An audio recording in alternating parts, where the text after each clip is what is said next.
And welcome back, everybody. My name is Raze Chaos. You've made it back to my channel, and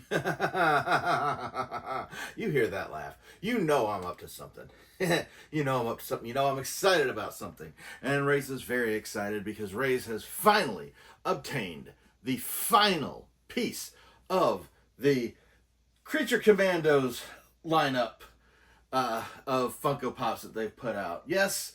If there's anything Raze loves, it's obscure characters, and this little line has absolutely fit the bill.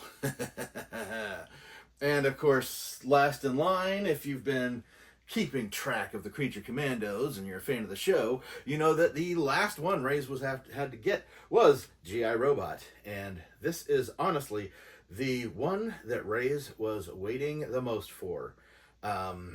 This is a character, while Raze hasn't really, has always kind of popped up, I guess you'd say. Raze was reading about him in Who's Who in the DC Universe when he was younger. The character came out in like 1981, or in the early 80s. The G.I. Robot concept came out in like 81. And to murder Nazis? It was part of an ongoing thing, you know, with Vietnam and everything. There was a time when war comics were very popular, and about the time Vietnam war became less and less popular. It went from the World War II, you know, get your guns, let's go fight for the cause, to Vietnam, like, why are we even here? So in the 80s, with this failing genre of war comics, they started getting creative, and that's where the Creature Commandos came in. You had they mixed, you know, a soldier, a team of World War II soldiers, because you had to harken back to World War II in order to do that, and they were all like combined with Universal Studios monsters. I mean, it wasn't like Frankenstein was fighting, but you know, if you've seen these other videos, you know that they were different versions of you know, basically, as long as they looked the part, or if they were a vampire, that kind of thing. And G.I. Robot was basically along those lines. Primarily set in World War II, and they had a couple of go rounds with the idea. It, as quickly as it came and went, it's almost like they were testing it, you know, almost constantly. Like, let's experiment with it as it goes. And we're gonna go ahead and put this guy away, and we're gonna talk about this. We're gonna talk about some G.I. Robot.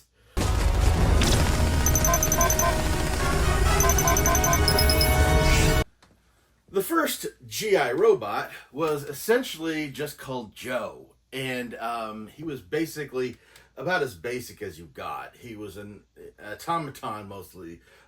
He came out in Weird War Stories, which was the series that they kind of came out with. Weird War Stories in 1962. And you know, basically it was the idea of having a robot in the context of, you know, instead of our war heroes, you know, going off and getting shot, why don't we have robots? So Joe was basically a prototype, and he essentially followed, I mean, he would follow commands. He would respond to like military slang in his commands, that you could you know hit the deck, that kind of stuff. You know, he would respond. He would react exactly the way a soldier would, yeah. It didn't really take off, and basically he only lasted like 3 issues, but the idea was there.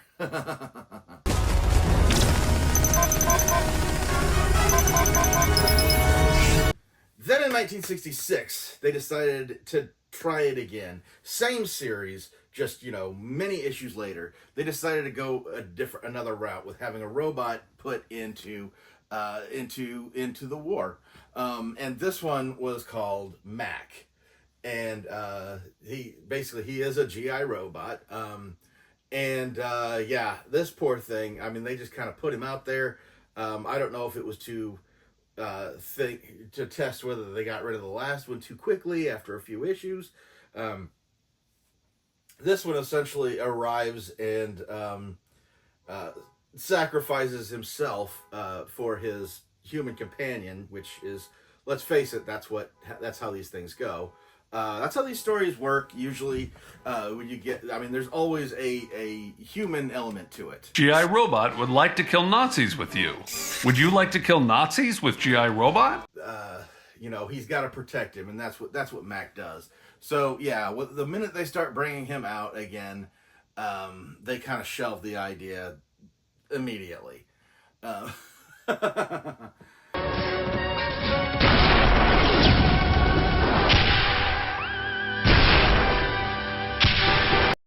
And then in 1981, as I said before, 1981 is when they really started revving up the GI robot. This GI robot was called J.A.K.E, and that wasn't just a name; it was this is what he does. J.A.K.E stands for Jungle Automated Killer Experimental, and he was J.A.K.E 1, and he came around in Weird War Tales, different thing, and he kind of lasted. He lasted a good 10 issues. It was one of those things where they're like, okay, well, now we've got this character. They were wanting a character they could put into a series like Weird War Stories, or Weird World Tales at this point. Different series, same idea. But they were wanting when you have these anthology stories, you always wanted one character that would basically be the constant in the book, and they were wanting that to be GI Robot or J.A.K.E. Yeah, essentially, you get a situation where you have a new creative team come in, and then they scrap the old and they bring in the new. And yeah, the new is what we have now. Although his, same. I mean, he is J.A.K.E 2. Same letters and everything. And he showed up in Weird War Tales number 113, 1982. So yeah, it was just really quick. It was almost like number 1, even though he was the most popular version. He still kind of fit the framework of number 2. So GI Robot kind of is the combination of those two. And yeah, they basically had him, but they had him kind of mindless. And with as I said before, in the early 80s, you had the decline of war comics. So, as it went on, they essentially merged GI Robot along with the Creature Commandos because, hey, that perfectly fits. And they kind of went the wayside. They kind of went into comic book limbo for a while then.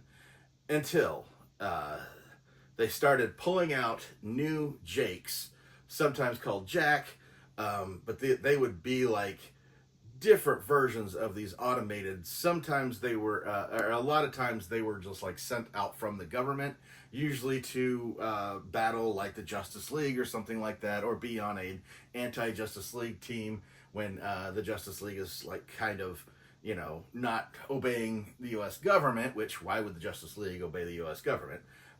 They do abide by laws, but, a lot of times their politics don't come in line, and the government will come after them saying, hey, we need to monitor you. But it'd usually be like a here or there, a one shot, here's the latest GI Robot. But what I love about the GI Robot that they have used with James Gunn Creature Commandos, and before I get into that, I want to let you know that aside from the Creature Commandos, the other people that they slapped G.I. Robot into. They kind of did a thing where in Batman Brave and the Bold, whenever you have like anything World War II and war related in DC Comics, the guy you're gonna see is Sergeant Rock. The sweetest fighting machine in this man's army, G.I. Robot.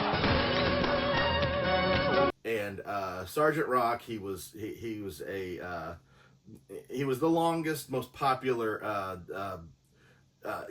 war character as far as DC goes.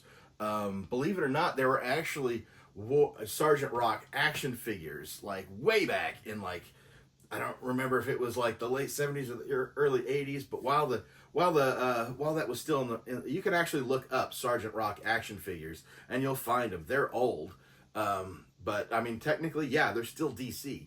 But so a lot of times when they want to refer to anything in World War II, Sergeant Rock is the character they're gonna have there, because Sergeant Rock and his Easy Company was pretty much the premier World War II group and character. Because Easy Company would switch out, they'd kind of switch their people out. You'd have characters die, that kind of thing. But you always had Sergeant Rock leading the group. And they actually did that with Brave and the Bold. They had a little callback with Sergeant Rock, and in that series, Batman would go back and would flap around through times, going through different dimensions. It was an absolute like love letter to the Silver Age. And there is a Sergeant Rock scene, and there is a G.I. Robot scene.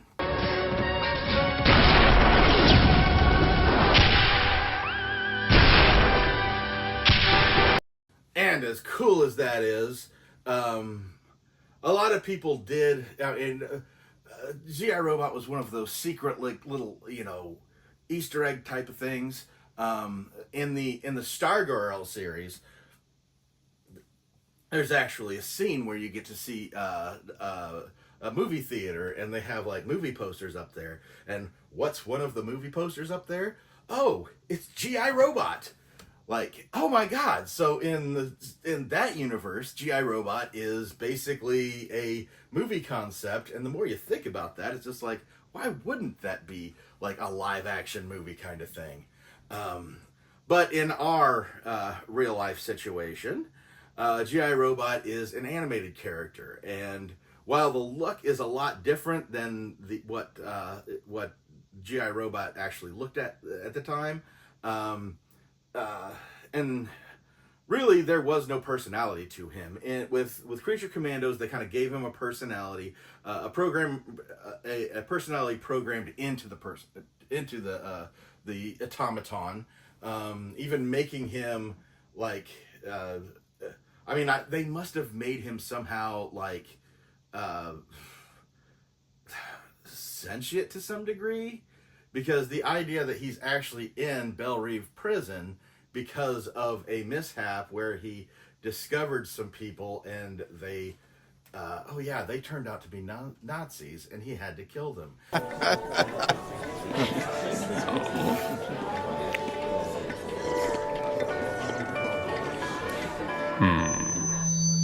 Welcome all to this meeting of the Hub City National Socialist Club. Oh boy. Nazis. Which is his primary function. That's what he does. He wants to kill Nazis all the time. Up in the air, wherever. He will tell you exactly how many he has like an eidetic memory as far, well, he's got like a computer chip. It's not really a memory when it's basically a record.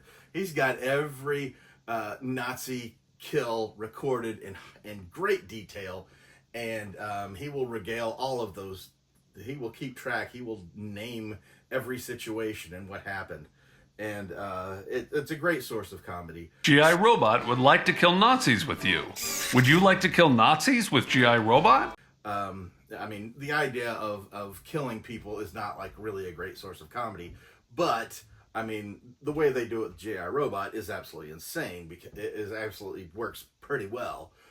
Even one of his best compliments, and what he likes when he asks people questions, it always involves killing Nazis. G.I. Robot has been waiting for a friend to kill Nazis with for 74 years, 23 days, and 52 minutes. You've got this guy, this character in there, and they show his updated storyline in Creature Commandos, where again he's almost in they kind of combine him with a World War II vet, even though he's an automation. He doesn't actually have emotions. He is a robot, but they hint that he has like memories. If he wasn't killing Nazis, what would he do? He would be back with his old soldier comrades from World War II, his old squad and everything, and that's really telling a lot. And it was another way that they managed to bring both Sergeant Rock into the Creature Commandos. There's a whole scene of G.I. Robot joining up with Sergeant Rock and the Easy Company.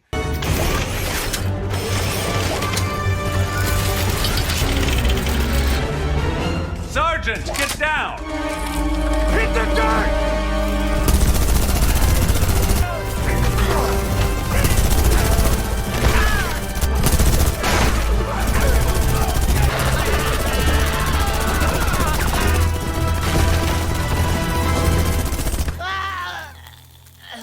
And that's one of G.I. Robot's favorite memories, as far as feeling camaraderie instead of just being a robot. And then after after a certain point where he's, almost completely dismantled, he is put back together by a man named Dr. Will Magnus. And it's looking at him that Will Magnus gets the idea of making robots that have like emotion, or respond as if they had emotion. And if you know who Dr. Will Magnus is, then you know why that's interesting. And if you don't know who Dr. Will Magnus is, I'm going to tell you. He's the guy who creates the Metal Men, the team of five robots, all centered around a specific kind of metal, where their personalities are reflected in the metal that they represent, and that they primarily are made up of. It's one of those put together teams, or made up teams of very, very characters that are gonna really jibe with each other. Just instead of in real life, if you have a team, you have to get the right personalities, the right people, and get them to merge. In this case, in comics, they can basically create them from scratch, all the way down to saying, oh, well, this guy's metal complements this guy's metal the same way, and both their personality and their power sets combine. One of the beautiful things about being a comic book creator, when you do it right. But we're not here to talk about the Metal Men, as tempting as that would be, and Raze would absolutely jump on the chance to do that if he got that opportunity. But for right now, I think we've talked about him. I think we've got to show him. We're going to take out G.I. Robot, and we're going to have a look at him. Are there Nazis nearby? You're awful preoccupied with Nazis. I was created with the sole mandate to kill Nazis and their allies. But do you want to kill Nazis? What I want is irrelevant. My directive is all that matters. And here we have him. As I said before, the first one was Jake 1, and there was a 1 on top of his helmet to emphasize that. Jake 2 is who we have now, and you could tell that by the helmet with the 2 on it. That is something that that is present in the comics. Even though, I showed you I had like a little bit there showing you exactly what G.I. Robot looked like in the comics, and of course he's going to look pretty much more like this from this point on, I would imagine, in regular continuity, just because once you show it on TV, they kind of mimic that. It changes the way they look in the comics, but it's not a bad design at all, and I love the way it works on this pop. You've got the skinny arms, you've got the helmet with the thing. I almost would think it was cool if they had one without a helmet, If you watch the series, you realize he doesn't wear his helmet the entire time. It's only in battle, but like for a Pop representing him, it's better to have it on. It's just, you know, for Funko always wanting to make variants, why isn't there a one without a helmet? That would be a bit, make it a limited exclusive, because like make the main one have him with the 2 on his helmet to emphasize that, and that's just basically Raze being Raze. But otherwise, this is a great Pop. It fits perfectly with the rest. Raze doesn't normally get entire sets of characters anymore, because a lot of times a new line of DC stuff will have at least 1 or 2 characters that Raze already has. Maybe even only have 1 character that he doesn't and he goes after. In this case, with the Creature Commandos, they were 100% unique. Raze was able to go down the list, get each and every one of them, expand his ever-growing DC collection as far as that goes. And yeah, this is another one of those obscure characters that Raze never thought he was gonna see up until James Gunn came around. So yes, in Gunn we trust, Raze likes to say. Well, I don't think there are any Nazis here. That's what a Nazi would say. What? But yeah, this is one of those situations where Raze is gonna actually be surprised if anybody out there has actually read any G.I. Robot stories before he came out in the Creature Commandos. This is one of the characters, you know, aside from Weasel, that really had a backstory before, you know, more recent times. And that's what would surprise Raze, is having somebody having an old school GI Robot fan. I don't think they're out there. I'm challenging you. If you did read G.I. Robot before the Creature Commandos came out, hit me up in the comments below. I would love to hear from you. But with that being said, Raze is going to go ahead and get out of here now. His schedule has been a little wonky, weird lately, and it'll continue to be a little weird because there's a lot of stuff going on. Raze is touching everything, trying to get everything put together, get set up in a new situation. It's been a rocky couple of years for Raze, and I mean, he's tried not to show too much on the channel, but people have, obviously some people have noticed. But maybe we'll get into that in the future. Maybe we won't. At any rate, Raze hopes to see you again. Raze hopes you'll come back. Raze will check it out. I hope you enjoyed this video. I hope you continue to come back whenever Raze uploads. He tries to get something out even when he can't get a full video made. There's always something to watch. Raze is going to go ahead and get out of here now, but never forget that life is full of odd moments. You never know when you're going to be defined.